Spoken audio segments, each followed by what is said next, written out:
And Part 1 Evelyn Thompson sat at her worn oak kitchen table, the one she'd bought second-hand 30 years ago, when she first moved into this modest apartment after her divorce. Her hands, veined and spotted from years of hard work, clutched the stack of legal documents that had arrived in the mail that morning. The deed to the house her son Marcus had just purchased, a charming 3-bedroom colonial in a leafy suburb, complete with a fenced yard for the grandkids and a sunroom overlooking a small pond. It was supposed to be their fresh start, a place where family could come together. But as she leafed through the pages, her heart sank deeper into a pit of despair she hadn't known existed.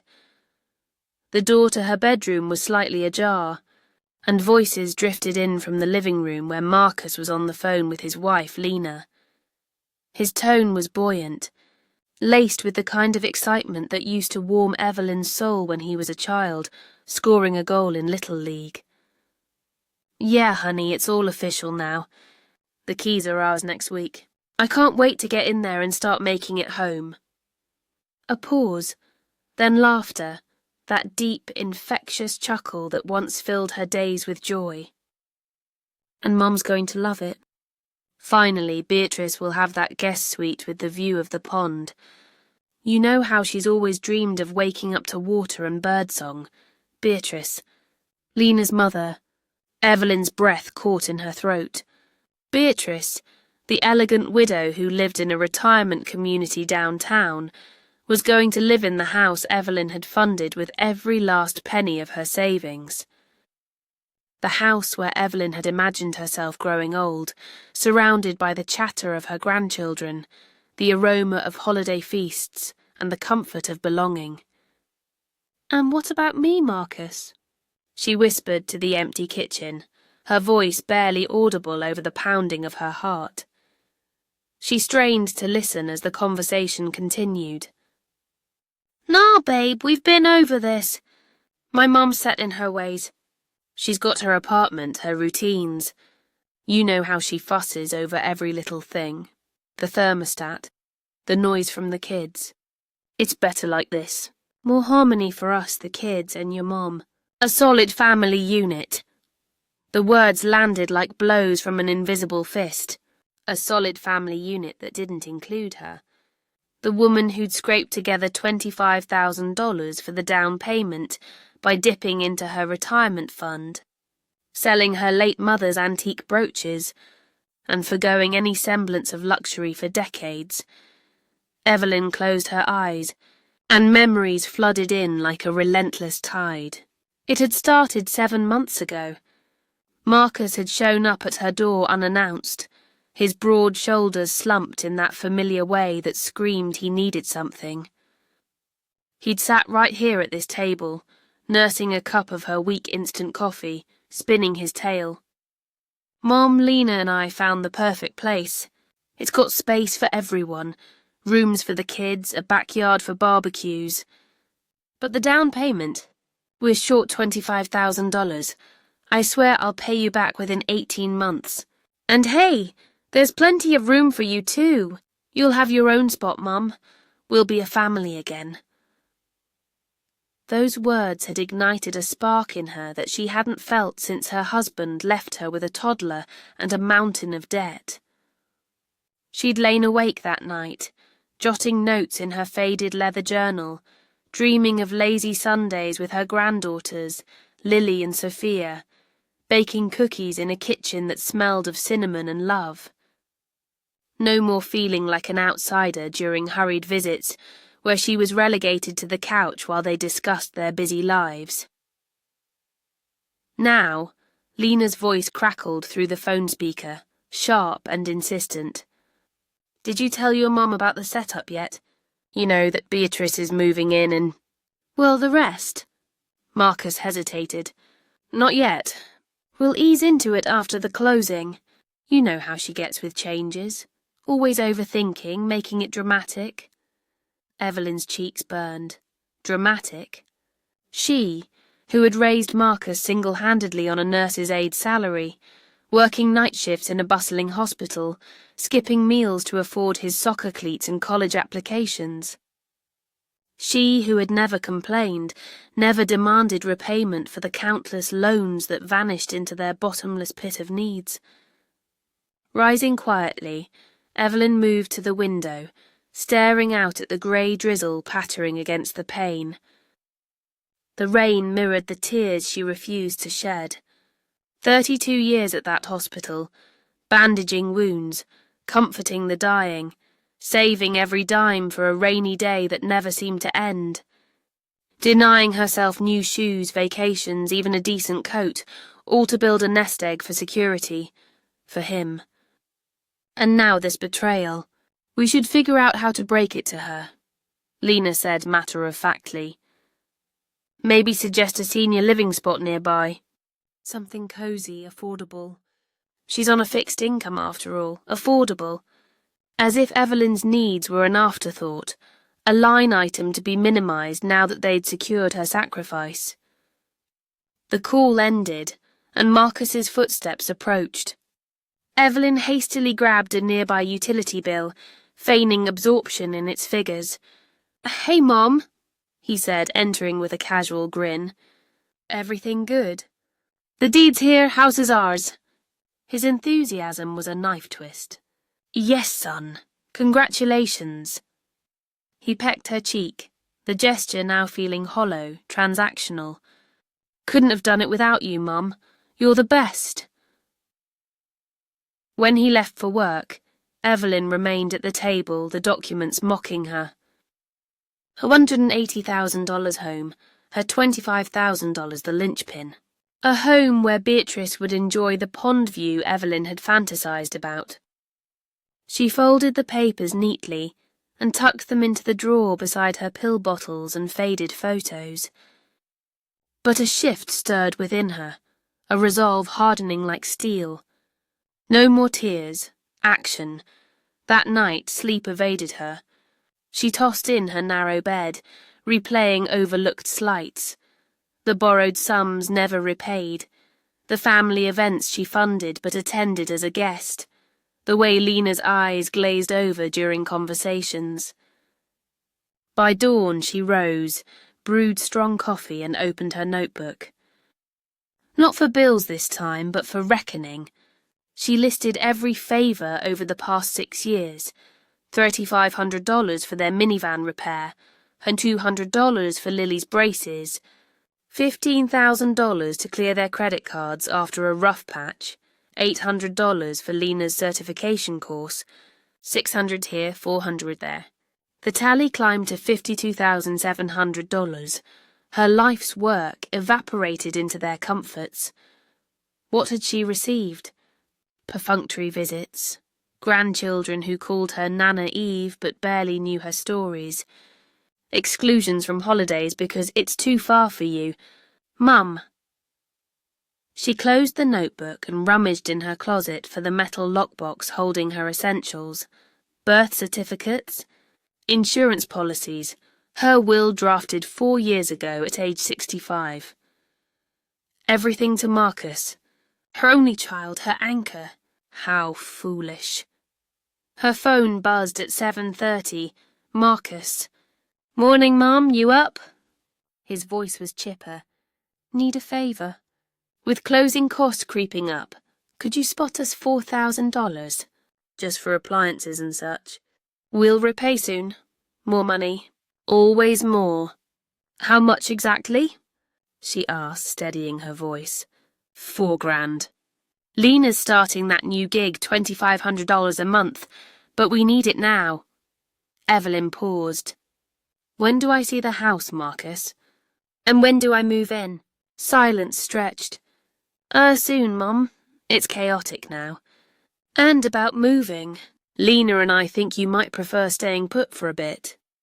The kid's adjustment, you know. The lie hung heavy. "I'll think on the money," she said. "Think? Mom, you've always come through. Is something wrong?" "No, son. Just checking my balance. Talk later." She hung up, hands steady with newfound purpose. Logging into her bank app on her outdated laptop, She stared at her depleted savings. $1,800 left after the down payment. Precarious. She called the bank.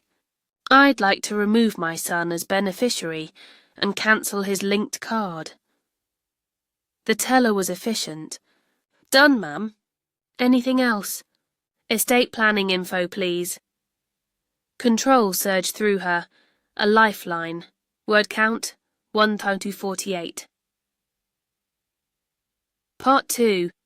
The next morning, Evelyn woke with a clarity she hadn't possessed in years.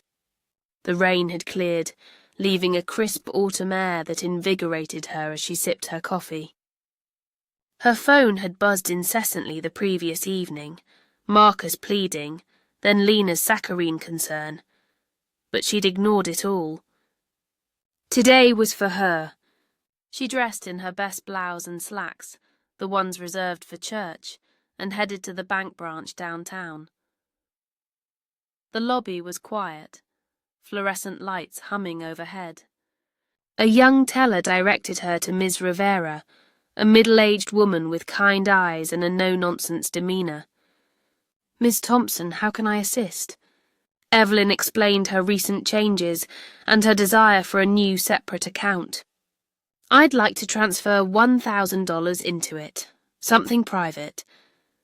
Ms. Rivera nodded knowingly. Wise move. We see this often. This account will be solely yours. Statements to a P.O. box if preferred. Evelyn agreed, feeling a weight lift.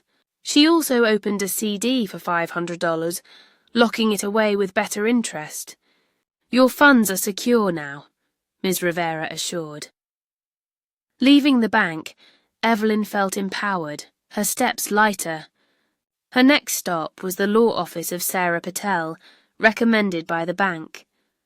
The waiting room smelled of fresh coffee and leather-bound books. Ms. Patel, a sharp-dressed attorney in her 40s, listened intently as Evelyn recounted her story. The loans, the house, the overheard plans. Ms. Thompson, this is common, sadly. What changes to your will? Evelyn outlined. Divide assets between Marcus and charities for elderly women, perhaps with conditions. Like requiring visits or support? Ms. Patel suggested. Evelyn pondered the sadness of contractual love, but nodded. Draft options, please. We'll meet next week.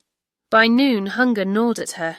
Instead of her usual frugal sandwich, she entered a cosy cafe she'd passed countless times but never entered. Seated by the window, she ordered a grilled chicken salad and iced tea, $22 with cafe she'd passed countless times but never entered. Seated by the window, she ordered a grilled chicken salad and iced tea, $22 with tip. Extravagant, but today necessary. As she ate, watching pedestrians bustle by, her mind wandered to forgotten dreams. A trip to the coast, painting classes, friends she'd let fade. Her best friend from nursing days, Carla, had invited her to a book club months ago. Maybe it was time. Her phone vibrated, a text from Marcus.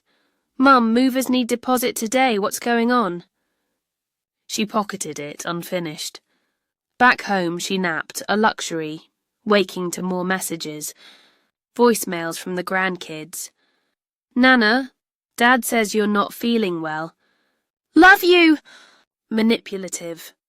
The clarity deepened. She was done being the safety net.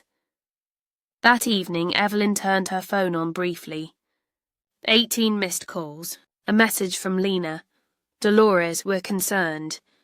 Call us. No, Evelyn thought. I'm Evelyn now, whole.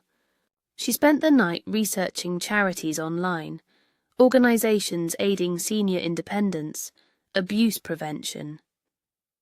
One stood out, Elder Empowerment Network, helping women reclaim financial autonomy. Perfect. The following day brought escalation. Marcus called at dawn. Mom, answer! She let it ring. By afternoon, a knock him at her door. She opened, composed. Marcus. He looked harried. Mom, why the radio silence? We need that $4,000. Come in, she said calmly. They sat, she poured tea. I've made changes. No more loans. His face crumpled. But family helps family. I've helped enough, $52,700 worth. And for what? Exclusion? He denied, promised inclusion. Too late, she said. Prove change without money. He left, stunned. Evelyn exhaled. Free. Word count 1012, part 3. Over the next 2 days, the siege continued. Calls, texts, even a doorstep plea from Lena feigning worry. Evelyn remained steadfast, using the time to rebuild. She joined Carla's book club via email, scheduled a doctor's checkup she'd postponed, and walked daily in the park, breathing in freedom. Her new account grew with a small pension deposit. The will draft arrived, outlining 50% to Marcus, conditional on yearly visits and no further requests, 50% to charities. On the third day, Marcus texted, "Coming over at 5. We talk now."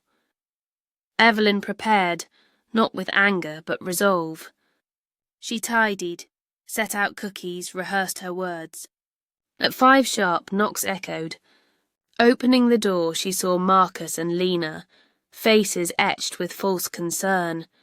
"Mom, finally!" Marcus hugged awkwardly. "You've scared us." Lena nodded. "Let's sort this." They sat. Evelyn spoke first. "I heard your call. About Beatrice moving in, me being difficult." Shock registered. Denials flew. "Misunderstanding." "We want you there now." Evelyn shook her head. "Only because you fear losing my wallet. No more. Find your $4,000 elsewhere." Tears from Marcus, comfort from Lena. "We've lost you. You lost my trust," she replied. "Build it back with actions." They left defeated. Evelyn stood tall, alive. Word count 1045. Part 4. In the weeks that followed, silence descended. A blessed quiet Evelyn filled with new pursuits. She signed the revised will, donated to elder empowerment, and vacationed briefly at a nearby B&B, her first in decades. Marcus reached out tentatively. Invitations to dinner, paid by him, genuine conversations. No money asks. Beatrice moved in, but Evelyn visited on her terms, boundaries firm. One evening, over tea with Carla, Evelyn reflected. "I reclaimed myself," Carla smiled. "About time." Looking in the mirror later, Evelyn saw strength, a woman worthy beyond giving. She smiled truly for the first time in years.